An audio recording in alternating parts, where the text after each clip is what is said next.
Hey, what is up guys, MKBHD here, and alright, it's the one we've all been waiting for.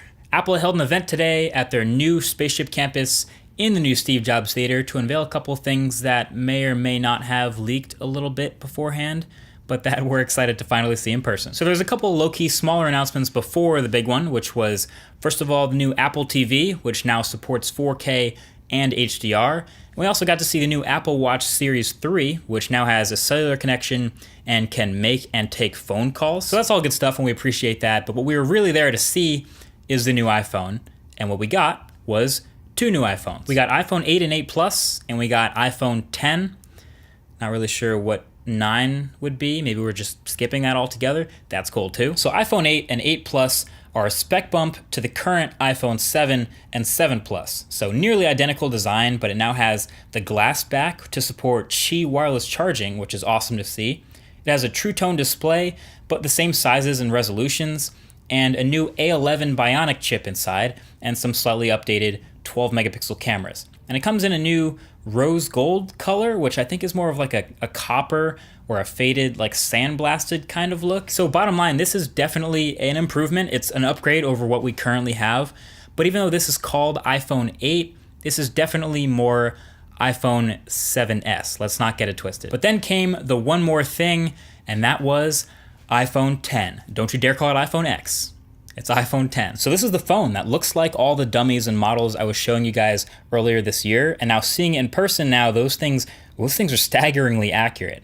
So this is my focus in the time we got to play with them. Hopefully I can do them justice on video. So iPhone 10, like we expected, has the larger 5.8-inch OLED display, but in a smaller body than the other iPhones, thanks to the tiny bezels. So you have the display going really close to the edges of the corners of the display, curving at the edges, and then has that notch in the middle of the top.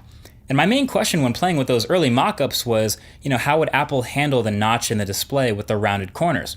Well, now we have our answer. You get your time on the left side of it, and your signal and battery on the right side. And then basically, depending on what app you're in, the clock and the signal and battery will turn black or white to contrast with the background. So if you're in a dark app, they turn white. If you're in a white app, like Apple Music or something, they turn black. So basically, you can always see them.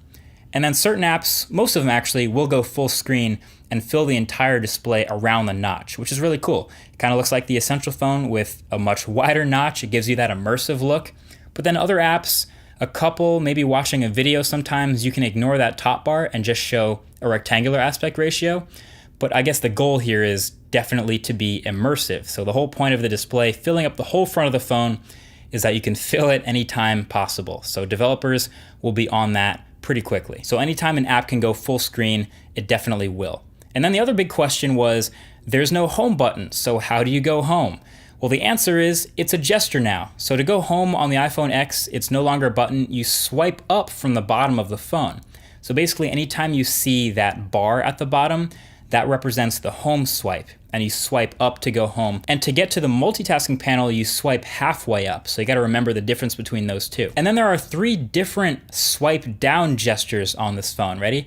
Swipe down from the middle for notifications, swipe down from the right corner for a control center, and swipe down in the middle of the home screen for search.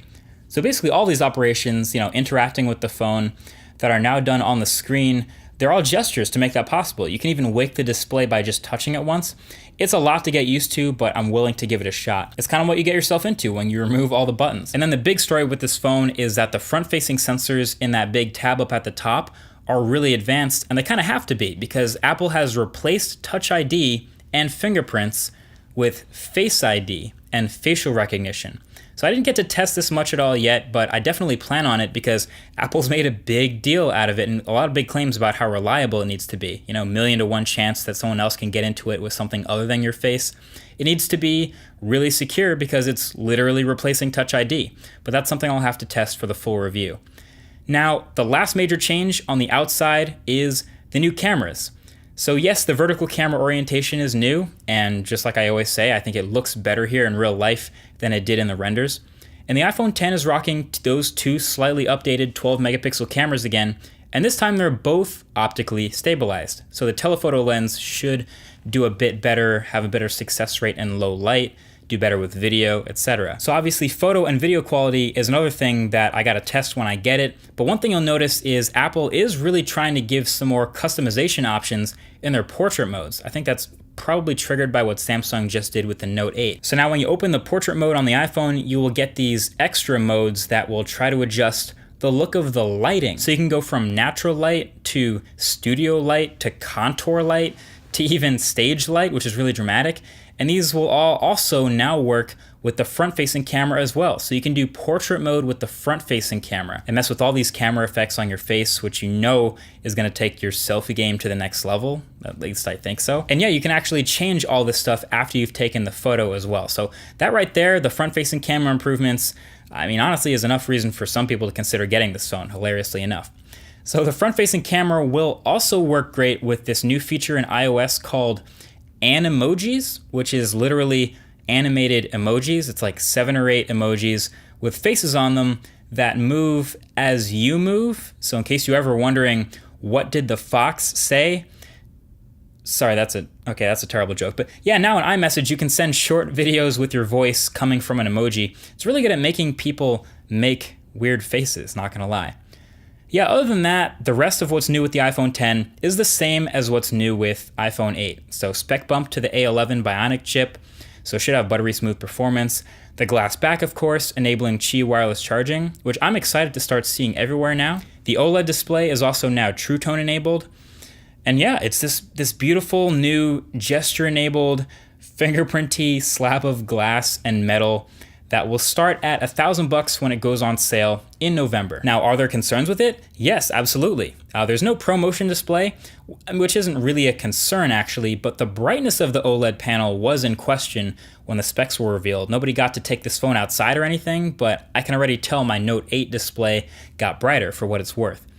And now the power button on the side is also a little bit bigger, and you can hold it down to trigger Siri. And I'm telling you right now, that's gonna cause a lot of accidental Siri triggers in pockets around the world for the next year. Just throwing that out there, but whatever. I'm glad it's finally revealed. The rumors are over, and this is iPhone X.